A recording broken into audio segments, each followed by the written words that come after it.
Greetings, ladies and gentlemen. It's Monday evening, and I have a sneaking suspicion that it was kind of a rugged Monday. Somehow you sometimes feel that that's the way life and business is going right now, and perhaps you had a nice weekend, and now it really was a little bit harder to get going this Monday, because we are now back in we're in the March season, which means is for many of you, the winter is really old right now, and you're tired of it. And for a number of people, the resolve to have a better 23, now you realize that you probably aren't going to the gym like you promised, and it's going to look like this year is going to be kind of a deja vu of last year because you don't sense any particular change in things. One of the questions I did over the weekend to some people is I just wrote to them and said, what's new for you right now? And you know what? Most people didn't have a clue. And they said a few things, but what I discovered, because I really wanted to just have a conversation with them, is the conversation didn't go anywhere because none of them really reported that there was anything really new in their life and business right now. They're just kind of, pushing on. So I do know that that's a little bit of a indication that people are kind of tired and worn out already. And of course, we're looking forward to the spring. That's what we do. And one of the nice things about now living in North Carolina is that we have a chance, unlike when we were in Minnesota, where oftentimes the spring didn't come until May or June. We're just about ready to have some of the flowers bloom, and the trees will start leafing very, very soon, and it will be delightful. I'm fortunate in that we just happen to be in a nice place where I can get up every morning and there's a wonderful little lake, and I'm not much of a runner, but I am a fast walker, and I can usually make it around the lake, and that's a good 35 minutes exercise, which is what it should be about. We also discovered that maybe the COVID deal actually was from a laboratory, and that means it's a bad accident, or maybe could it have even been deliberate? And remember, I said that what we're discovering is that not only can you lie about people, now you can even create a lie, and who knows who to believe anymore. Let me just take a few minutes today. First of all, let me talk about the Wuhan lab deal and what that might mean to us. But then in terms of your business and your life, may I suggest something that may get you started? Maybe you want to deal with a project with me that might be helpful that we could do together. So I may have an opportunity for you to, get your name on a significant book. That's the opportunity that might come to you. So it's Monday night. Please hear me out, because everybody needs right now a project of passion and purpose and protection. A project of passion, purpose, and protection. The program begins. Well, it really began, but we're really going to get going right now.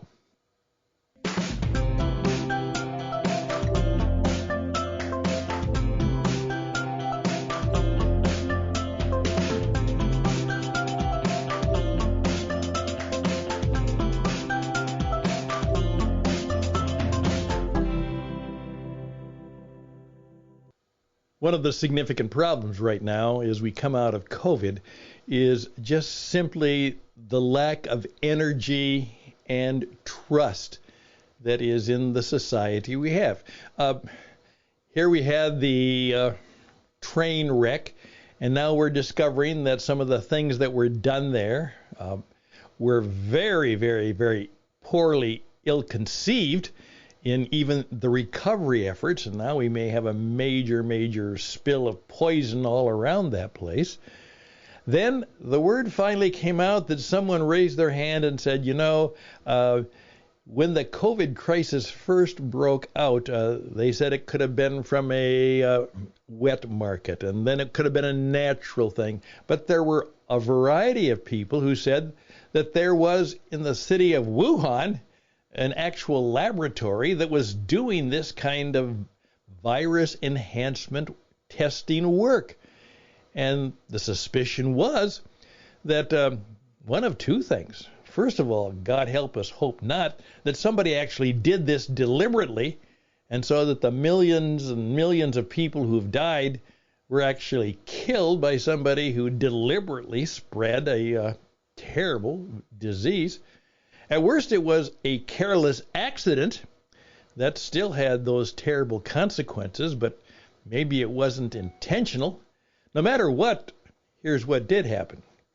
Someone tried to cover it up, and here in the United States, when there were people who suggested that we ought to chase that laboratory thing down because that might give us some clue as to the development of this virus. As I learned, remember yesterday, once you know something about the virus, hey, that woman who helped with her cells, that very story from yesterday, that's how we began to deal with the virus. If you know a little bit more about the origins of the virus, you will have a little better opportunity to understand how you would create the vaccine that would deal with it.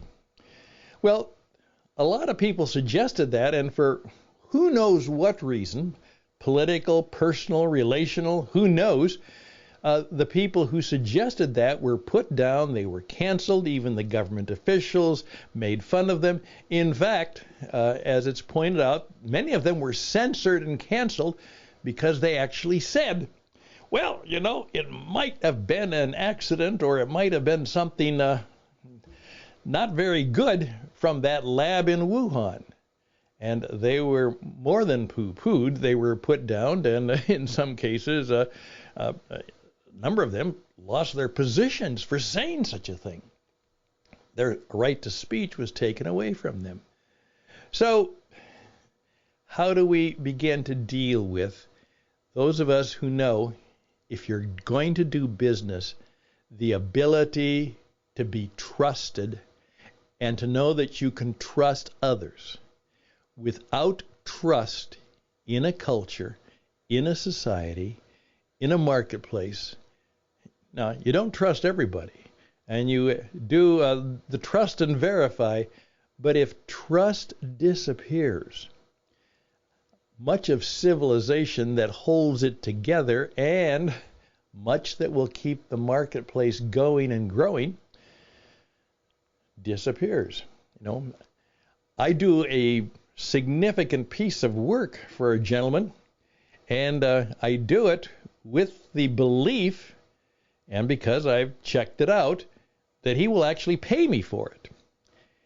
If I can't trust him to do that, then, I may say, pay me in advance, and he may say, well, I can't pay you in advance because I'm going to have to work out something else. Without an element of trust, things go bad, very bad. So that is kind of the Monday mess we're in. Well, what are we going to do? Well, what I would like to do is just say, for those of us who believe in the power of prayer, and we're studying that and helping people understand that, think about, in effect, that is a significant way to actually deal with your life and business now. Just let that sit on your head. And if you want to know more about that, we can help you. We have a sign in our little studio here that says, without prayer, nothing works. Without prayer, nothing works. And if you want to know more about that, I'll be glad to tell you more about it. Hey, let's take a quick break, and let me just suggest something that you need to think about doing now. I'm Stan Houston. The program is Interesting Ideas. We are here to help you live and work better. We know how to make things better. We can't cure, we can't fix very many things, but we do know how to live with more power, poise, presence, and a plan. More power, purpose, poise, presence, and a plan. We can help you have those big 5. Reach out to me at stanhouston@gmail.com, stanhouston@gmail.com. We'll be back and finish it up in just a moment.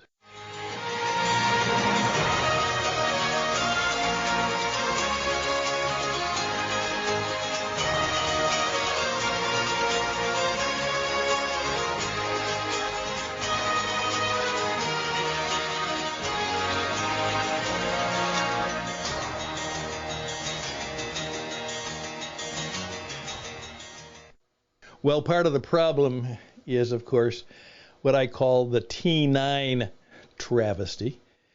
T9 is based on it was a book I read. I didn't want to read it, but my daughters asked me to read it because it was kind of something they wanted me to know about. This woman had written it. And in the very foreword it said, tell the truth, tell the truth, tell the truth. And I said, T9, tell the truth, tell the truth, tell the truth. And that's what we need a lot more of. Just tell the truth. Hey, I did talk to a couple people, and 2 of them said this. They're trying to put some things in their life. And one of them said, I think I really need to write this book or to build a class or course. I need to do that. I need to write. And then he mentioned to another mutual friend and said, well, he sold the business, and he's kind of at a loss right now. I think he's got enough money, but he's not quite sure. But I think he wants to write too. And there was the conversation. Here's the deal. They're not going to get it done. No, they won't. To write a book is a big project. 87% of the population says they would like to do that, but of course, practically none of them do. Now, here's what I'm going to tell you, and please keep this in mind with the technology. Don't write your book. Take what wisdom, take the story, take whatever you think you might want to present to the world and simply begin by performing it. That's right. Perform it. Get yourself a microphone and a free audio recording deal. And you can do that simply. We can help you. Again, go to witradio.net and do what I'm doing. Talk to a friend, talk to a couple of friends, tell somebody that you like and care for what you believe, what you think about, what problem you'd like to solve, and how you would like to solve it, and how you would like to help me live better because the problem is solved. Do it. Sit down and forget about writing that book. You aren't that good. You don't know how to do that. And as a result, you probably won't get it done. But if you begin by trying to perform it and speak it, literally, I have the ability to take what I have performed and I could turn it into probably 10 or 20 books right now if I wanted to do that. And I don't right now, but I could. At the same time, I'm creating a book based on Dale Carnegie's book, How to Win Friends and Influence People. And what I did is about 5-6 years ago, I took and made it into more of a new, modern, up-to-date version, and with a little bit of a spiritual twist to it, and I called How to Make Good Friends and Serve Your Audience. and it's a new adaptation of that. And within the next year, I want to take that performance. I did 10 chapters, perform them, and turn them into a small booklet that would be, hopefully, the bestseller reincarnation of that famous Dale Carnegie story. But I would like to, at this age and stage, actually have 15 or 20 people who would like to write it with me. I've got it all ready to finish up, who would like to write it with me. And of course, if we can make it go, everybody shares in not only a little bit of the glory, but of course, hopefully the reward and revenue. If you think that might be you, I want you to write to me and tell me your story and tell me why you might want to help me put a book into the world called How to Make Good Friends and Serve Your Audience. There we go. I'm done. An invitation to perhaps something fun and profitable and certainly fruitful that you could do as we start March. And we're going to make March not a season of dull winter. We're going to make it a season of new formation and new beginning. For those of you who serve in a way the Lenten part of your life, this is a wonderful thing to do in these 40 days. It is to create something new. Not just give up stuff, create something new for Lent, for this time of life and season. All the best blessings till tomorrow, if we can make it. Take care, and bye for now.